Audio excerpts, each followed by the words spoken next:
Olá, ouvintes do Mesa de Debates. Aqui quem está falando é o Guilherme e vamos dar continuidade aqui à nossa programação, né, trazendo aqui debates, conversas, né, discussões que precisam ser feitas aí perante a conjuntura, né, que nós estamos vivendo. Né, eu andei meio sumido na segunda-feira, né, porque tinha uma live e a moça não compareceu, mas enfim, estou aqui de volta para poder aí levantar alguns debates, algumas discussões, algumas conversas que, como falei, que deve ser feita principalmente devido à conjuntura que nós estamos vivendo. E no dia de hoje vamos continuar falando aí da nossa série, né? Eu não diria uma série, mas continuar falando aí do pensamento de Trotsky, principalmente aí com os vários setores do trotskismo, né? E o meu convidado de hoje é o Humberto Climaco. Então ele vai falar um pouquinho aí, debater aqui com a gente.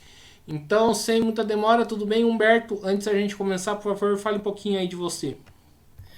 Tudo bem, Guilherme? É um prazer estar assistindo aqui, estar participando aqui, né? Eu tive a oportunidade de assistir algumas das outras entrevistas e é uma honra ter sido convidado.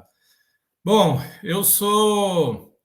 hoje sou professor da Universidade Federal de Goiás desde 2008, né? E eu estava conversando antes com o Guilherme, estou na disputa eleitoral do Andes, né? Então me considero um sindicalista, mas sou um sindicalista de base, né? Eu não estou na direção do meu sindicato, que é a do FIG, que é a Associação dos Docentes da Universidade Federal de Goiás, né? Que é a universidade que eu leciono. Eu sou do Conselho de Representantes, né? E eu tenho uma trajetória militante, né? Eu milito na corrente do trabalho desde o ano 2000, né? Então, esse ano eu vou completar aí 23 anos, né? Eu não sou, eu tive passagem pelo movimento estudantil, né? Que foi quando eu comecei a militar. Eu fiz minha universidade aí em São Paulo. Então, eu fui do DCE da Unicamp, fui da UES São Paulo,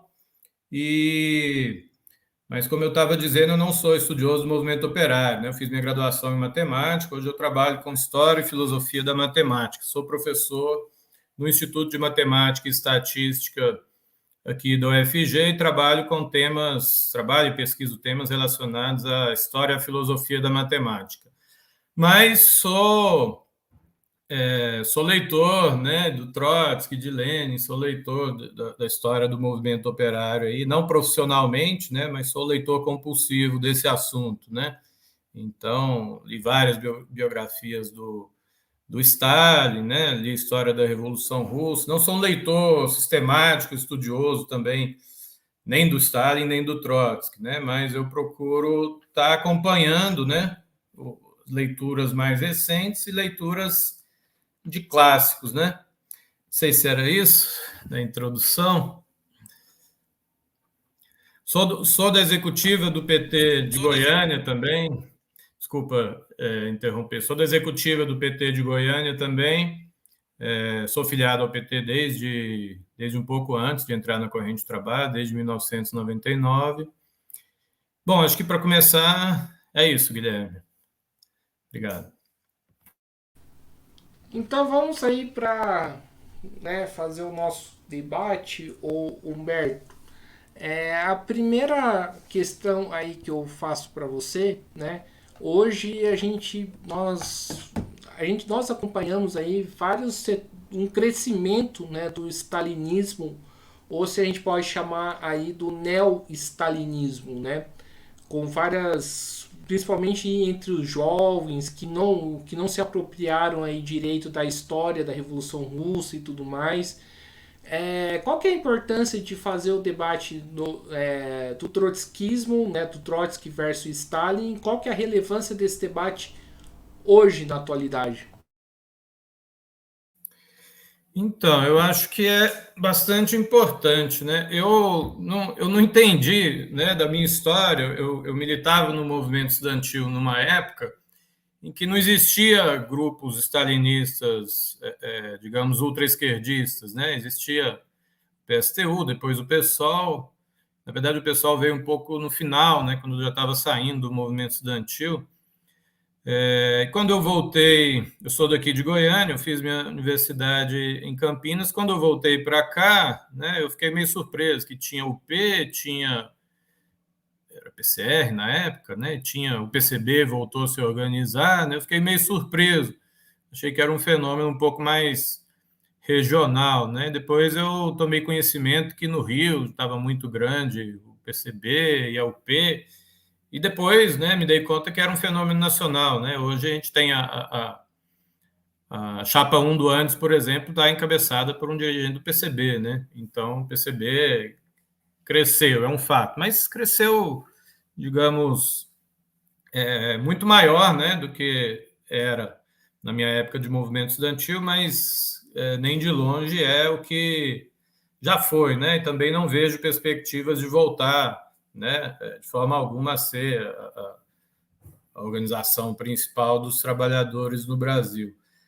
Mas, assim, esse debate é importante porque é toda a discussão do internacionalismo, né, da independência de classe, né, todas as lições que o stalinismo nos deixou pela negativa, né, do quanto é destrutivo, né, para a classe operária a colaboração de classe, o quanto é destrutivo o ultraesquerdismo que ataca as organizações, né, que é do balanço do Trotsky sobre o que ocorreu na Alemanha, né, e, em geral, né, da falta de democracia das organizações, né, e da perseguição de militantes, né. Então, eu penso que é importante, é muito importante, né, que a juventude se aproprie desse debate, né.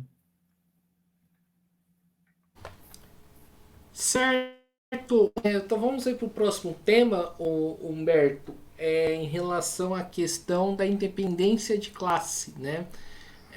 Qual que é a importância de fazer esse debate hoje, né, dentro do movimento, né, e como que você enxerga esse debate, até porque que ao mesmo tempo tem esse crescimento do stalinismo, né? Eu diria que, né, o petismo com a frente ampla se fortaleceu bastante, né? E a gente sabe que na tradição do trotskismo, né, o Trotsky sempre combateu, né, a frente ampla, né, a frente com setores burgueses. Como que você vê essa questão?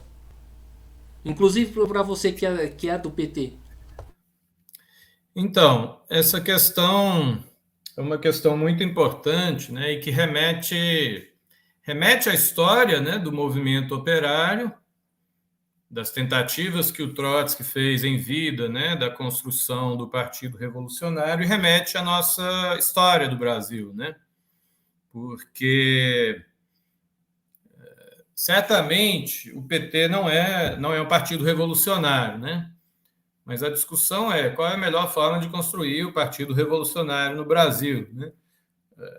Eu vou falar de um caso bem particular, né, que ninguém pode ser,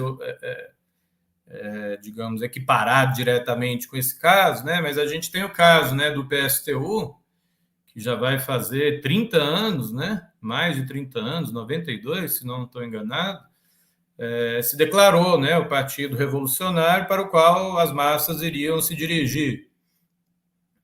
Quando o primeiro choque com o governo PT, o primeiro choque com a direção do PT, as massas iriam diretamente para o PSTU. Bom, isso não aconteceu fora do governo, né? Então o PT ainda demorou 10 anos, 11 anos para se tornar governo, e depois o PT no governo, né, eles fundam a Conlutas, né? Não só eles, né, mas amplos setores diante da reforma da Previdência, né? Foi um erro enorme, né, do primeiro governo do Lula, a reforma da Previdência, mas diante da reforma da Previdência eles decidem, né, que acabou a CUT, né, e fundam a CUT. E também nessa esperança, fundam a Conlutas, né, que depois se tornou a CSP Conlutas, também na esperança de que, diante de um grande enfrentamento de classe, viriam todas para Conlutas, né. E a realidade mostrou que isso não acontecia, né? Então, mostrou que isso não aconteceu, e mais ainda, né, o PSTU chegou, né, a apoiar o golpe em 2016. Né? Então, evidentemente que não é um tabu, né, não pode ser um tabu, né, que todo mundo que não está no PT é porque está na direita ou porque virou PSTU, né? Não estou querendo tratar dessa forma, mas estou querendo dizer que não existe uma resposta simples para esse assunto. Né? A gente, de alguma forma, os trabalhadores têm que estar no fio da navalha. Né? Eu lembro do Trotsky na Revolução e Contra-Revolução, na Alemanha, ele fala sobre isso. Né? Ele fala que nas correspondências, não me lembro se com o filho dele ou se com militantes trotskistas na Alemanha, ele fala que o Partido Social Democrata tinha massa, mas não tinha um programa revolucionário, né? E que outros grupos que se consideravam leninistas lá estavam fora do Partido Comunista não tinham nem a massa nem o programa. Falou, nós temos o programa e não temos a massa, a social-democracia tem a massa e não tem o programa, e tem um monte de grupo que não tem nem a massa nem o programa. Né? Então, não adianta pegar atalhos. Né? Então, assim, lançar um partido porque teve uma greve lá na prefeitura de São Paulo, né, como foi a base para a construção do PSTU, não é um atalho, né? Não é uma estratégia séria de construção do Partido Revolucionário. Né? Então, é possível, sim. Então, a questão é como dialogar e influenciar o movimento operário da melhor forma, qual é o melhor lugar para estar. Né? O Júlio Turra, no dia que ele participou, ele falou uma coisa que eu concordo bastante, né? Que ele falou: o capítulo do PT ainda não acabou na história do movimento operário brasileiro. Não acabou, né? Assim, qual vai ser o destino, né? Ninguém sabe, mas o fato é que muita coisa interna ainda, né, do movimento operário, quer dizer, se a gente quer resolver o problema da crise de direção no Brasil, muita coisa passa pelo que vai acontecer dentro do PT. Né? Então, a independência de classe é fundamental, mas não significa... Quer dizer, é possível estar no PT e exigir a independência de classe do governo, exigir do PT que mantenha a independência de classe, é possível ser uma organização que defende a independência de classe. Né? Porque uma independência de classe, digamos assim, se eu juntar um grupo de 50 pessoas, formar uma nova organização que supostamente mantém a independência de classe, mas não tem influência nenhuma no movimento operário, qual vai ser o resultado disso? Nulo, né? Então, é bem claro, né, quando a gente lê, né, as preocupações do Lenin e do Trotsky, tinha uma dupla preocupação, né? Preocupação sempre, né, de não capitular, de não trair, mas também uma preocupação de influenciar o movimento de massas. Né? Então, hoje, evidentemente que tem pessoas que nos assistem que vão discordar, você pode, evidentemente, é provável que você discorde, né? Nós estamos aqui para debater, mas não penso que tem algum outro melhor lugar para influenciar o movimento operário no sentido de um desenlace positivo, né, da situação no Brasil do que o PT. Pegando essa questão, né, que o Júlio falou, né, quando ele veio aqui no canal,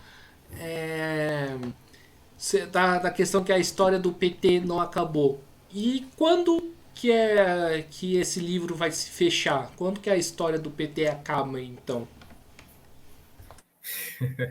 Então, essa é uma pergunta complicada, né? Porque parecia óbvio, né, há 30 anos atrás, que o PT traindo na principal prefeitura significaria que as massas iriam sair do PT. Né? Então, pode parecer óbvio que esse problema vai se resolver em 2, 3 anos, mas eu penso que, do ponto de vista de quem está vivenciando a história, né, o mais importante é menos tentar prever a data, né, do que intervir diretamente na situação. Né? Então, basicamente, né, uma nova direção, que não é necessariamente um novo partido, né, ele parte de um choque, né, da antiga direção com as massas. Né? Agora, sempre existiu, né, o programa da Quarta Nacional deixa isso bem claro, né, a possibilidade teórica de que lideranças que não são revolucionárias vão além do que gostariam e no sentido da ruptura com o imperialismo, né? Não é exatamente o que nós estamos vivendo, mas também não estamos vivendo um governo que, quer dizer, a gente não vive, né, definitivamente um governo que está tomando medidas de ruptura com o imperialismo, mas algumas medidas importantes do ponto de vista da ruptura com o bolsonarismo e da própria base, né, que se formou em torno do Bolsonaro, estão sendo tomadas. Né? Então, como vai se dar o choque e em que período? Né? Um pouco... não é o mais importante da gente prever. Né? O importante é a gente estar no movimento real dos trabalhadores. Agora, uma questão, né? Corrente de trabalho, penso que o Júlio falou isso, se não me engano, né? A gente não participa do governo, né? Porque no governo não tem margem, né, para a independência de classe você estando no governo que não é um governo resultado de uma revolução, da tomada do poder pelos trabalhadores, né? Enfim, não sei se te respondi. Respondeu sim, respondeu sim. Pegando aí um elemento que você coloca aí da base do Bolsonaro, ou a gente pode dizer o bolsonarismo, né? A gente sabe que apesar da vitória do Lula, né, o bolsonarismo não foi derrotado, né? O bolsonarismo segue firme como uma força social, né, como mostrou no dia 8 de janeiro. Eu queria te perguntar o seguinte, né? Como então a gente vai combater essa base do bolsonarismo? A gente vai esperar do governo que o governo faça algo ou é preciso a gente mobilizar nossas bases aí para poder se chocar aí com a extrema direita? Eu penso que esperar do governo nunca.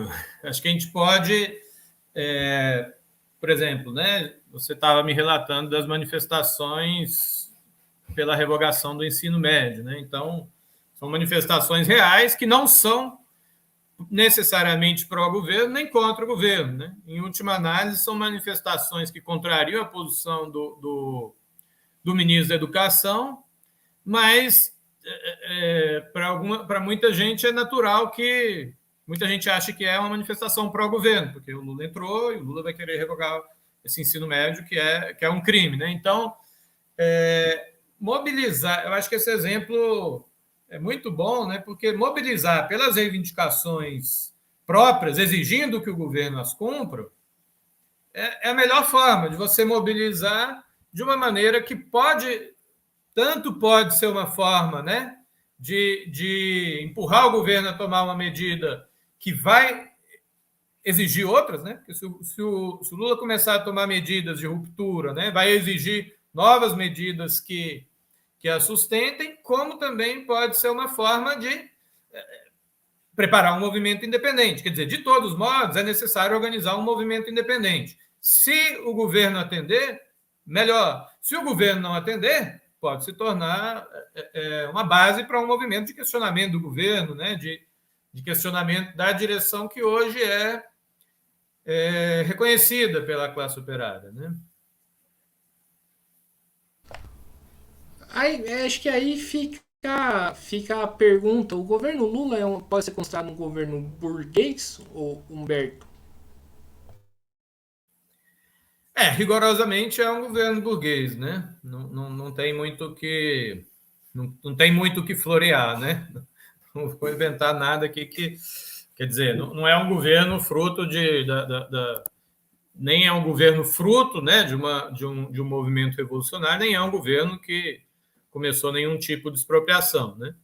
Então, sim. Agora, é um governo que é um governo que foi levado ao poder pelo grosso das organizações operárias que vêm no governo, em geral, tendem a ver no governo seu representante. Né? Então, isso pode agir, abre perspectivas que podem ser boas e perspectivas perigosas, né? Porque o que a história mostra, né, e que o Trotsky em particular, né, mais do que o Lenin, mais do que qualquer outro viu, né, que os riscos, né, do que ele chamava, né, da Frente Popular, mas que nem todo governo burguês de partidos operários é uma frente popular, né? Não sei se dá para dizer que exatamente hoje o governo Lula é uma frente popular, mas eu penso que do ponto de vista geral, né, o que o Trotsky fala vale, né? Quer dizer, os riscos de esse governo, né, tomar medidas desfavoráveis aos trabalhadores, eles estarem desarmados politicamente, né? Que o caso mais recente que a gente tem é o do Salvador Allende, né, no Chile, né? Quer dizer, um governo que começou a tomar medidas contra os trabalhadores, né? Deixava de reprimir os militares, deixava de reprimir a extrema direita, batia na mesa dizendo que não ia ter golpe nem de direita e nem de esquerda, e a história mostrou, né? Quer dizer, foi a derrota da Revolução 7 dias depois do que os trabalhadores pediram armas para o governo para defender o próprio governo, alertando dos riscos do fascismo, né? Enfim. Sim, legal essa comparação do Allende, né? Inclusive eu queria que você comentasse um pouco mais, porque tem muitos setores aí da esquerda e a própria história, né? Mostra uma versão do Allende que foi um cara, né? Digamos assim, um cara que estava 100% do lado dos trabalhadores, sendo que a gente sabe que a história é um buraco um pouco mais embaixo, né? O nome da UP, né? Quando apareceu, quando eu vi pela primeira vez o nome UP, né? Eu lembrei da Unidade Popular do Chile, né? E eu conversei com algumas pessoas que passaram pela UP, assim. Eu não sei, pode ser que eu esteja fazendo uma comparação errada, né? Mas assim, eu conversei com uma pessoa que foi da UP que confirmou comigo isso, né? Que é uma referência à unidade da esquerda no Chile, né? Não sei se você tem informações mais confiáveis sobre isso, né? Mas enfim, o Chile foi isso, né? Quer dizer, um governo eleito pelos trabalhadores, pelas organizações dos trabalhadores, e que não atendeu uma série de demandas e começaram a surgir cada vez mais demandas, e a direita atacando cada vez mais os trabalhadores. O Salvador Allende se recusava, né, a tomar medidas mínimas, né? Por exemplo, quando militares da alta cúpula militar começou a prender, matar, torturar pessoas, soldados rasos que estavam fazendo manifestações políticas, né? Ele evitou, ele deixou de tomar medidas de punição que, mesmo do ponto de vista legal, ele tinha o poder de tomar, né? Então ele foi deixando de fazer. E o drama foi que começaram, né? Quer dizer, naquela época, a social-democracia, o stalinismo, né, tinha uma força muito maior, e o governo deixou de tomar medidas favoráveis à população, e quando os trabalhadores começaram a se organizar de maneira independente, veio o golpe, né? Eu li, eu tenho alguma leitura sobre o assunto, né, mas tem uma confissão do Pinochet, né, mais ou menos. Ele fala da época que eles decidiram dar o golpe, mais ou menos coincidiu com o momento em que os trabalhadores começaram a ver que o governo não ia atender as indicações, que o Partido Socialista e o Partido Comunista não estavam ali organizando a defesa deles, e que eles precisavam, de alguma forma, se organizar de maneira separada, né? E aí foi que veio o golpe, né? E que tem a ver com o fato de que os grupos que... Desculpa, Guilherme. Tem a ver com o fato de que os grupos que... aí eu não conheço essa literatura a fundo, né? Mas os grupos que se reivindicavam do trotskismo no Chile, né, não estavam se organizando, né, no sentido de ajudar nessa auto-organização dos trabalhadores. Se não me engano, estavam meio que próximos do Partido Comunista, sem uma política independente. Mas isso eu não vou saber de cabeça assim, os detalhes, quais eram os grupos trotskistas que havia no Chile, qual era a política deles na época, eu não vou saber te dizer nesse momento. Perfeito, Humberto. Você acha que pode, né, acontecer uma manifestação, mobilização independente dos trabalhadores contrário ao atual governo, e quando que os trabalhadores podem aí começar a perceber que o governo Lula vai ser um governo que não vai representar os seus interesses? Então, na verdade, a gente está diante de um dilema, né, que a gente não sabe, né, exatamente o que vai acontecer. Quer dizer, o governo pode tomar medidas populares, pode vir a tomar medidas de ruptura que coloquem a questão de um patamar diferente, né? Porque o primeiro mandato do governo Lula, né, com a valorização das commodities como estava, a gente tinha um quadro em que foi possível, de alguma forma, né, Minha Casa Minha Vida, né, foi possível dar casa para muita gente, dar lucro para as empresas imobiliárias, e isso se estendeu, né, a outros setores, né?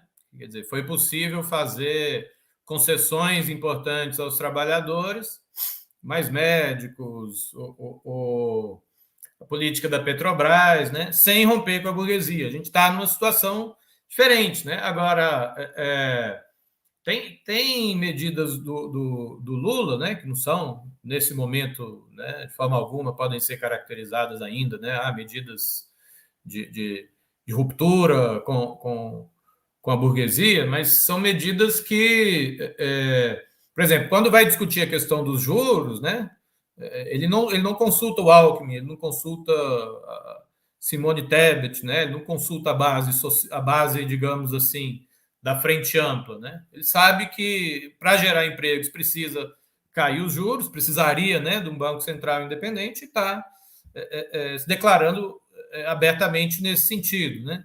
Então, essa alternativa, né, do que vai acontecer a curto a médio prazo, né, não está claro, mas o que eu penso que pode ser um fator decisivo, né, e aí voltando à questão do Bolsonaro, né, e a posição que os trabalhadores devem ter, é que, assim, o 8 de janeiro, né, muita gente caracterizou como sendo terrorismo, né, várias coisas, expressões assemelhadas, né, radicais, mas, assim, o nome que se deve dar para manifestações à luz do dia de milhares de pessoas, com organização, disposto a quebrar tudo, é fascismo, né? Então, não estou dizendo aqui que, quer dizer, então existe um partido, o partido PL é fascista, não é. A gente tem uma organização fascista brasileira legalizada à luz do dia, não. Mas não dá para negar que, pelo menos desde aquele 7 de setembro de 2022, aquilo ali era uma coisa que na literatura, né, na literatura marxista, a gente chama de os corpos cívico-militares, né? Então, aquilo ali é fascismo, né? Não é diferente daquela coisa do cara que queria pôr a bomba no aeroporto de Brasília, né? Aquilo seria um ato de terrorismo clássico, né? Mas o dia 8 de janeiro foi fascismo, né? Então, assim, eu penso que, em grande medida, né, o que vai acontecer com o governo vai depender da atitude diante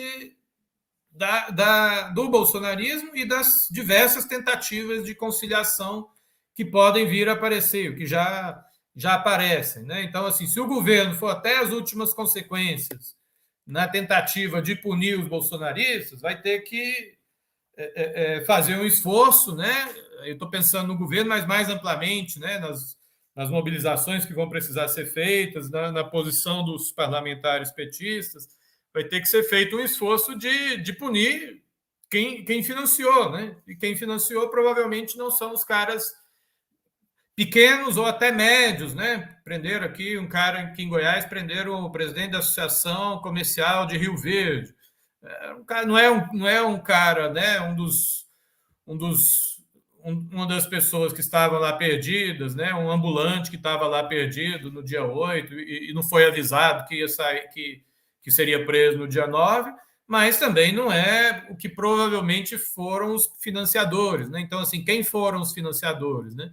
Então, assim, se o governo Lula não for até o fim nessa tentativa de punição, e aí que envolve alta cúpula militar e tudo mais, né? A gente pode ter retrocessos seríssimos, né? E se ele não for, quer dizer, se ele for, a gente pode ter avanços que vão exigir, por exemplo, né, os parlamentares, alguns parlamentares do PT, Zaratini de São Paulo e outros, né, estão propondo retirar a tutela militar, né, alterar o artigo 142 para tirar aquela referência à possibilidade de intervenção militar sob pedido de outros poderes. Se der esse passo, pode ser obrigado a dar outros passos, mas que vão, por exemplo, né, mexer na estrutura, né? E aí eu falo, mexer no currículo militar, mexer na hierarquia, na forma de premiação e tudo mais, que pode levar à necessidade de mexer no latifúndio, né? E abrir um processo que vai alterar um processo constituinte baseado em mobilizações. Então, isso é uma alternativa histórica. Outra alternativa é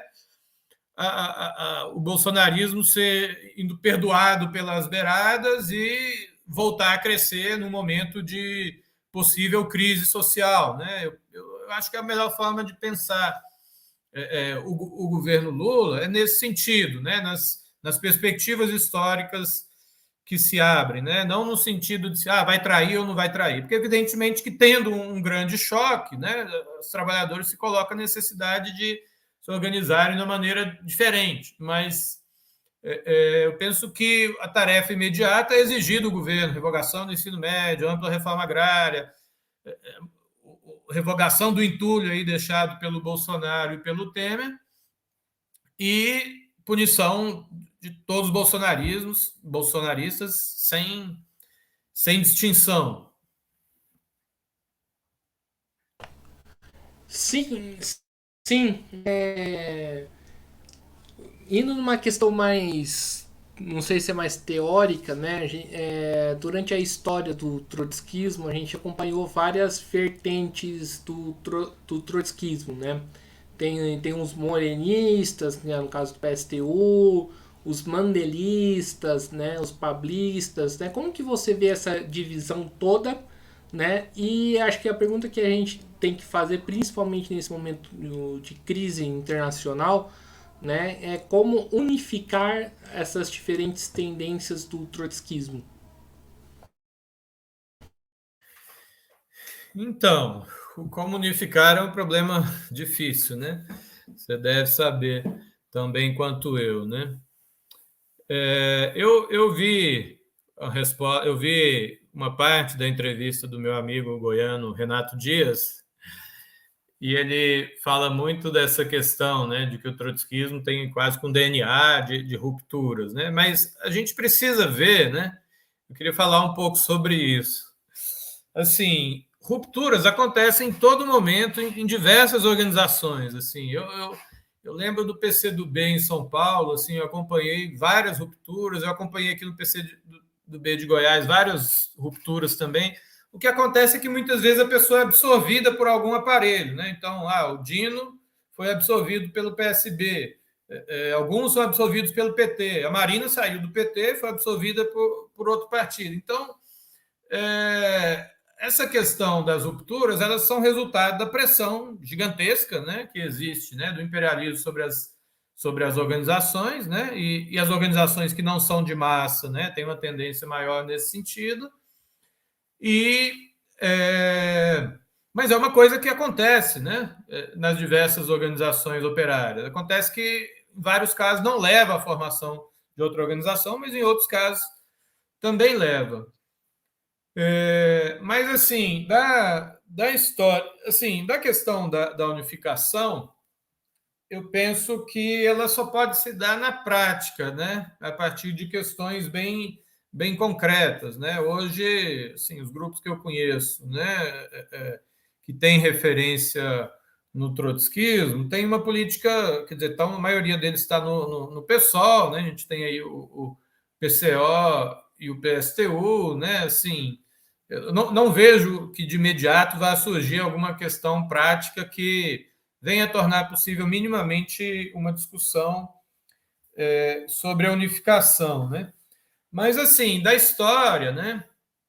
Eu estava pensando, né, assim, nas questões que vão sendo discutidas, né, no mesa de debates, né? Eu estava pensando assim que tem algumas questões, né? Por exemplo, a ruptura de 51, 53 ali, né? Claramente era uma adaptação ao stalinismo, né? Quer dizer, era Claro que é sempre mais fácil a gente ver quando a história passa, né?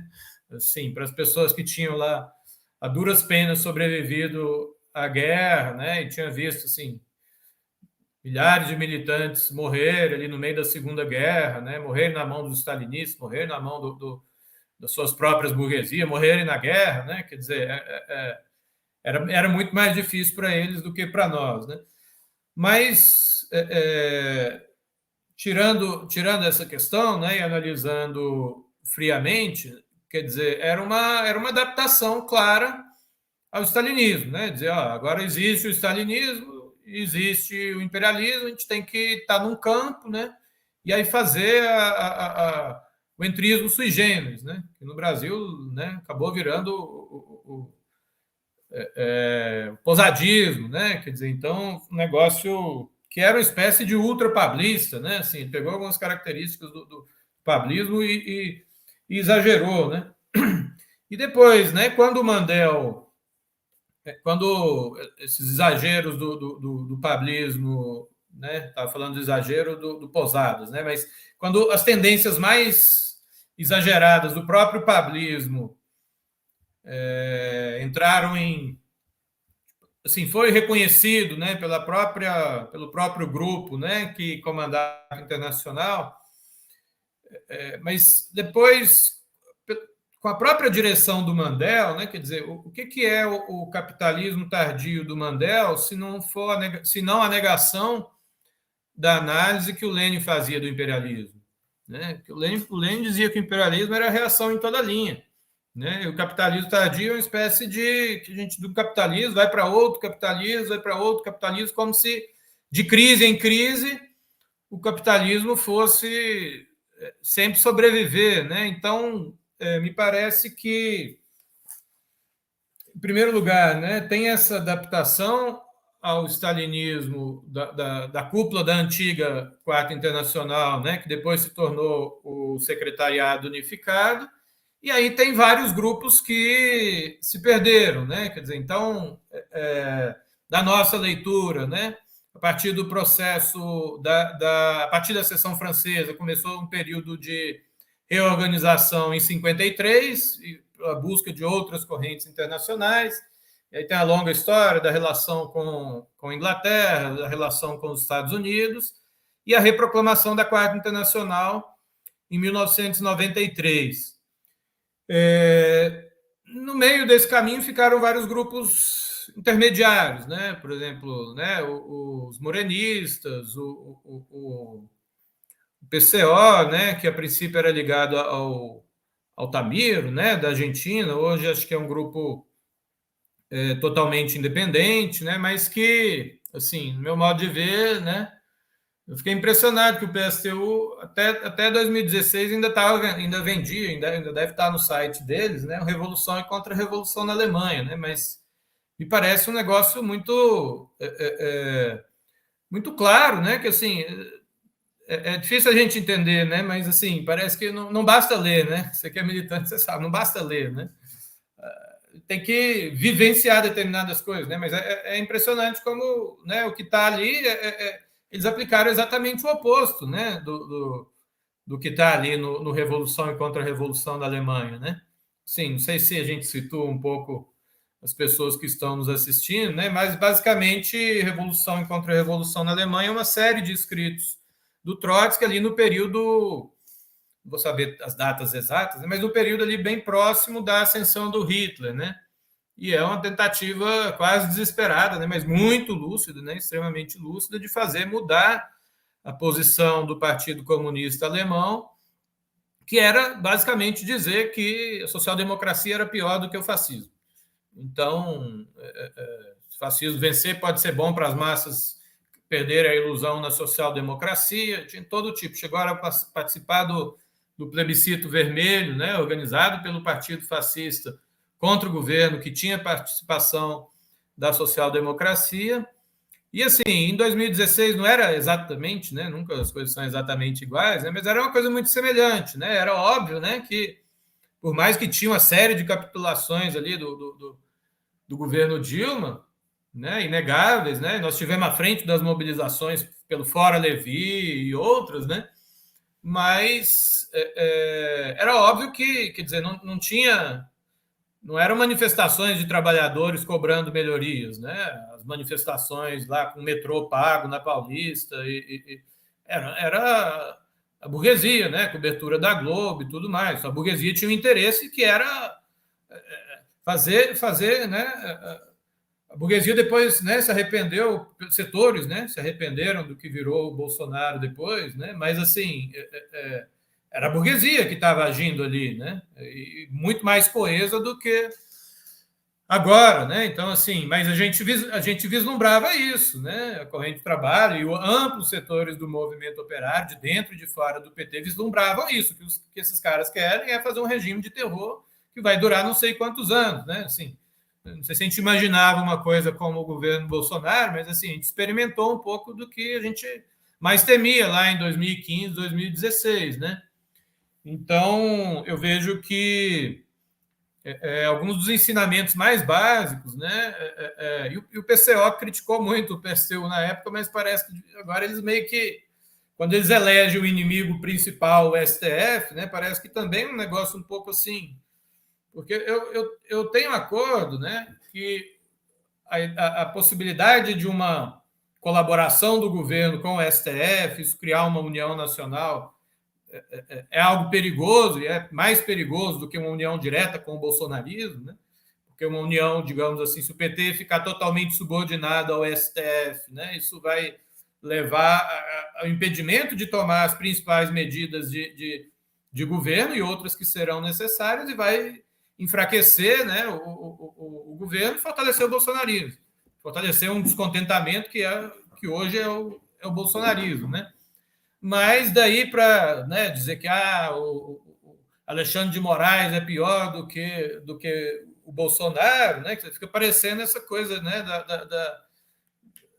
de dizer que a democracia, que o fascismo é menos pior que a democracia, porque o fascismo, pelo menos, ele não engana os trabalhadores, né? Um negócio meio, não sei, né? Meio, assim, uma coisa parece claramente uma ruptura com alguns princípios elementares, né? Do trotskismo, né? Agora tem vários grupos no PSOL que assim eu não acompanho muito mais, né?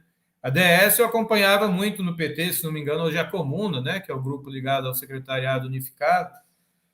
A DS tinha o ministro da Reforma Agrária em 2003, né? Quer dizer, um governo que rejeitou o plano do Plínio na época de 1 milhão de assentados, que nem era um plano revolucionário, mas seria uma primeira medida muito importante para o governo tomar, e o ministro era da DS, o ministro era do Secretariado Unificado, né? Então, assim, depois foi expulso, mas foi expulso depois que o caldo entornou, né? Enfim, parece que o Secretariado Unificado tem uma política já, hoje não é mais de acompanhar o stalinismo, né? De acompanhar quase que diretamente aí o imperialismo, né? Agora, não conheço a política do Comuna, né? Quais são os grupos, se tem um grupo só, ou se tem vários no pessoal que se reivindicam do Secretariado Unificado, realmente eu não sei. Assim que você falou do STF, queria que você trace um pouco mais nessa questão então, né? Como que você enxerga o STF hoje? Qual que é o papel dele e qual que é a posição que os revolucionários devem ter perante o STF?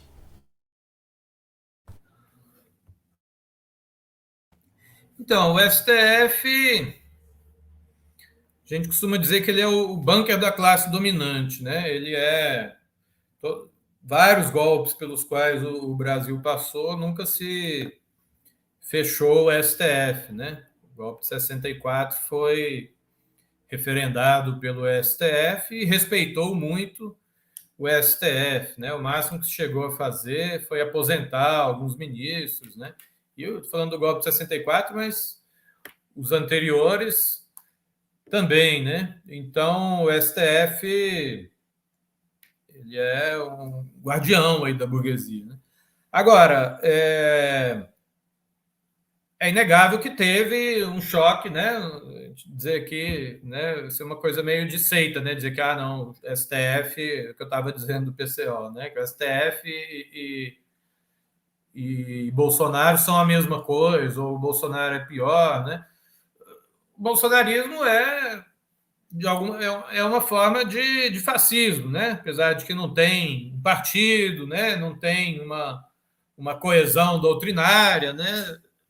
Mas é uma forma de fascismo.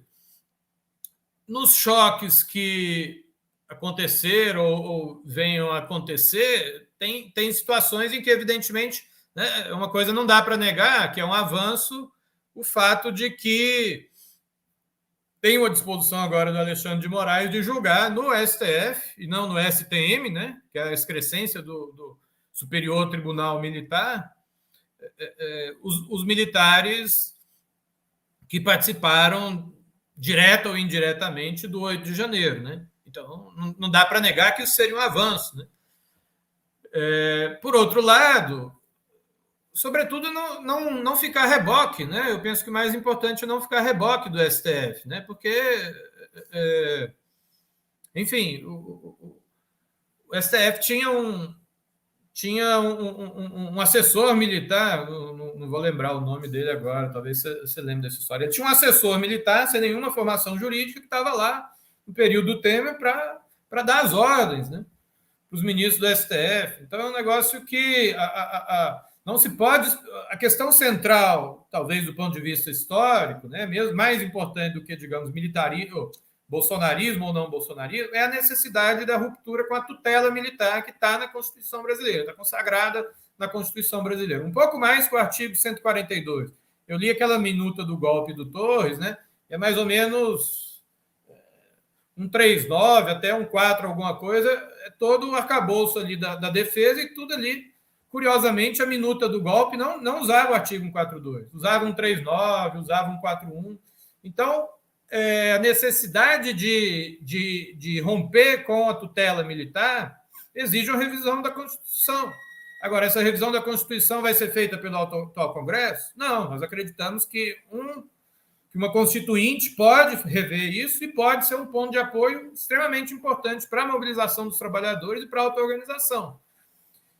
E, diante disso, é evidente que a Constituinte vai ter que rever, né? Assim, para as pessoas que falam assim, nossa, mas para esse Congresso você fala em Constituinte, você fala em mexer no STF, você fala mexer em tutela militar, não é melhor deixar o Lula aí mais alguns anos e ver o que acontece?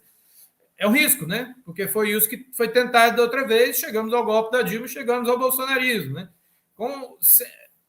Dessa vez as coisas podem acontecer e tendem a acontecer num período mais curto, sendo que hoje a gente tem uma base fascista no Brasil. Então, se o governo Lula não tomar essas medidas importantes, a gente pode ter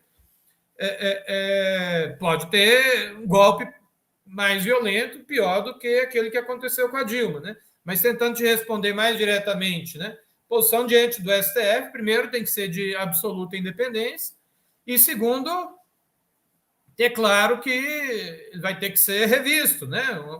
Se abrisse um processo constituinte hoje com organização popular cobrando reivindicações, ele não vai poder continuar tendo as atribuições que ele tem hoje, né? Ele virou, pelo menos desde 2007, ele começou a legislar.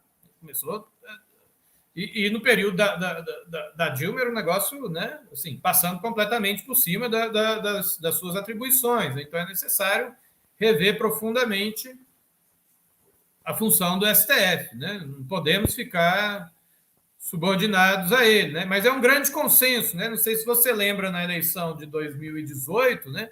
A Globo fez, primeiro com Lula e depois com Haddad, né? Fez quase aquela coisa dos meninos, colocou um para ajoelhar ajoelhar de um lado, o outro do outro, falou, promete que vocês não vão mexer na Constituição.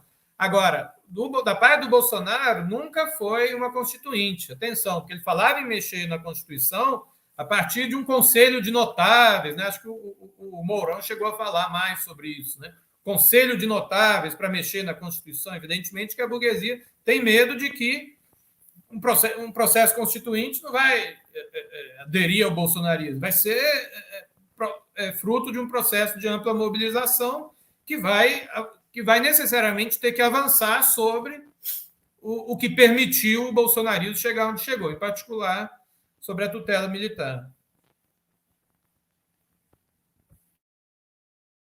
Perfeito, então vamos aqui para o último bloco, né, de perguntas, né? Você falou que a página do PT ainda não foi virada, né? A história do PT ainda não acabou, em outras palavras, né? Mas eu queria te perguntar o seguinte: até quando que o PT é um empecilho aí para o surgimento de uma organização revolucionária? Então, ele pode ser enxergado como um empecilho e não é errado, mas é só um lado, né? Porque as experiências históricas, né? Por exemplo, se a gente vê o processo de ascensão e derrocada do PCB, né? Eu tava lendo o livro nas férias passadas, eu estava lendo o livro do Marighella e depois comecei a ler o daquele Daniel Aran Reis Filho sobre o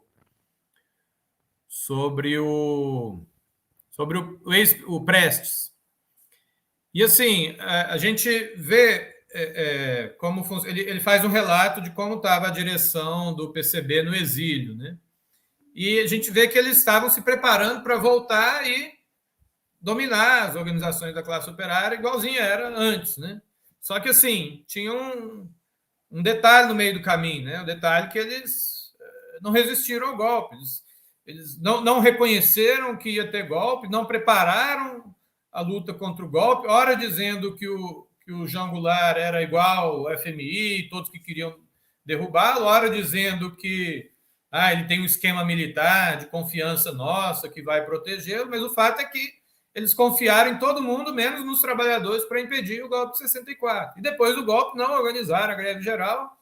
E, passado alguns anos, né, quando começa a ter movimentação estudantil, eles são contra fundar o DCE da USP, eles são contra formar sindicatos independentes, eles são contra formar a CUT. Né? Então, é um processo histórico, né? Então, sua pergunta foi até onde vai? Porque, assim, então o PCB ele era um empecilho? Era, mas ele também foi a base a partir do qual se formou um outro partido. Né? O outro partido, quando se formou o PT surge em grande medida da negação, né? do que era do que era o PCB. Né? Então,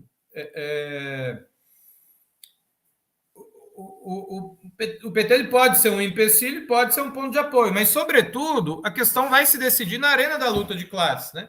Porque o que aconteceu? Um exemplo, não sei se é o melhor, mas o que me vem à mente, né? O Partido Social-Democrata Grego, né? É um partido que ele aplicou uma espécie de ajuste pior do que o Bolsonaro fez no Brasil, o Partido Socialista Grego fez na Grécia. Reduziu o salário mínimo, demitiu o servidor público. Um negócio, né? Ele fez um super ultra ajuste fiscal. Né? Esse partido virou uma coisa que hoje tem 4% de intenção de votos. Né? Na França não está muito diferente disso. Né? Não teve um super ajuste, mas teve 40 anos de direita, esquerda, direita, esquerda, direita, esquerda, e a esquerda sempre governando de maneira respeitando os ditames deixados pela direita, deixados pelos tratados da União Europeia, e etc. Né? Então, a questão que é menos, digamos assim, o que nós vamos fazer, né? Porque senão a gente, exagerando um pouco, né? Não estou querendo caricaturizar a sua pergunta, mas exagerando um pouco, senão a gente fica igual o PSU. O que nós vamos criar para destruir o PT? Que aí, quando o PT for destruído, vai vir todo mundo para o nosso lado. Porque não, né? A história mostrou que, quer dizer, se não existisse o PT, ou se, né, o que queriam lá desde 2015, que era afundar o PT de vez, não existisse, talvez a gente não teria instrumento para derrubar o Bolsonaro. Né? Então, menos do que pensar, né? Como. Porque mecanicamente a gente pode pensar, se o PT é um empecilho, seria interessante destruí-lo para criar uma coisa melhor. Mas, no fundo, a questão é o contrário, né? Defendendo, a gente pode melhorar, a gente pode melhorá-lo, eventualmente criar uma coisa superior. Agora, é evidente que se ele se colocar na posição que foi a posição do Partido Socialista Grego, né, não vai ser necessário alguém levantar a bandeira de um novo partido. Os trabalhadores vão se colocar a necessidade de uma nova organização, havendo mobilização independente, havendo reivindicações independentes, né? Enfim, não sei se o nosso tempo está acabando, acabou que a gente não falou quase nada do stalinismo, né? Não sei se você queria comentar mais alguma coisa, ou se eu posso falar alguma coisa no final sobre isso. Ah, eu acho que a conversa tá boa. Eu acho que não precisa falar muito não, porque até porque vai ter outros que também vão falar também, mas acho que você contribuiu bem. Mas enfim, estamos aqui encerrando mais uma entrevista de debates. Quero aqui agradecer a presença do Humberto pela participação e passo a bola aí para ele fazer as considerações finais. Então, eu acho que eu falei, né, com relação à situação do Brasil hoje, eu acho que eu falei o que eu considerava que era mais importante, né, que está colocado é a ruptura com o bolsonarismo e com as instituições que o mantiveram aí durante 4 anos, né. Agora, né, pensando no tema inicial, quero falar um pouco, né, sobre o stalinismo, né, que eu falei um pouco. Saiu recentemente, organizado inclusive pela editora do PSTU, um livro de um historiador francês que se chama Comunistas contra Stalin, né? Ele é um livro muito bom, né? Porque ele mostra, né? Como foi uma destruição programada, né? De toda a geração que fez a Revolução Russa. Quer dizer, o que o Stalin fez, né? Foi uma destruição programada da geração que fez a Revolução Russa e daquela geração que se filiou ao partido entre 1917 e 1921. Foi quando acabou a Guerra Civil, né? Então, em nome de quê? Né? Em nome da defesa da burocracia, mas em particular, né, naquele momento, ali até 33, 34, em nome de que ele pretendia fazer um acordo com Hitler e que não era possível ter democracia num partido cujo secretário-geral estava fazendo um acordo com Hitler. Né? Então, ele foi levado pelo acordo com Hitler a matar milhares de comunistas. Tem outro livro desse mesmo historiador que é sobre a história da Internacional Comunista, né? Que ele mostra como os comunistas da Polônia eram sequestrados e assassinados pelo Stalin. Então, assim, o trotskismo, o stalinismo, ele realmente é o que o Trotsky explicou, né? É o coveiro da revolução e foi o liquidador, não apenas em teoria, né? Mas foi o liquidador de maneira física, né? Dos grandes revolucionários. Então, é importante que a juventude compreenda isso, né? E o legado do Trotsky é o mais importante que nos foi deixado para compreender essa experiência histórica do stalinismo, que foi o termidor, né? Que foi a contra-revolução que acabou afundando a experiência histórica mais importante revolucionária, que foi a Revolução Russa.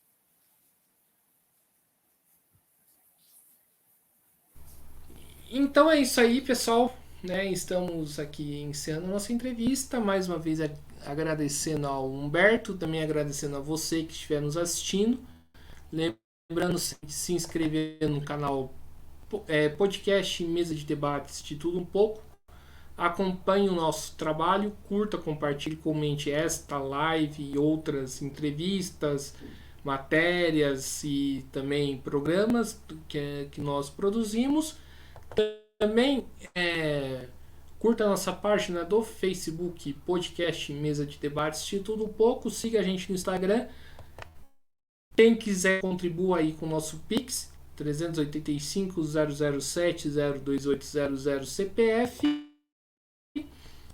Né? Quem quiser contribuir aí de forma permanente, tem aqui o nosso Padrim, né? www.padrim.com.br/podcast Mesa de Debates, né? Esse aqui é o endereço aí do nosso Padrim. Então é isso aí, pessoal. Daqui a pouquinho a programação continua, né? De hoje a programação vai estar cheia, digamos assim. E um forte abraço e logo logo eu volto. Fui!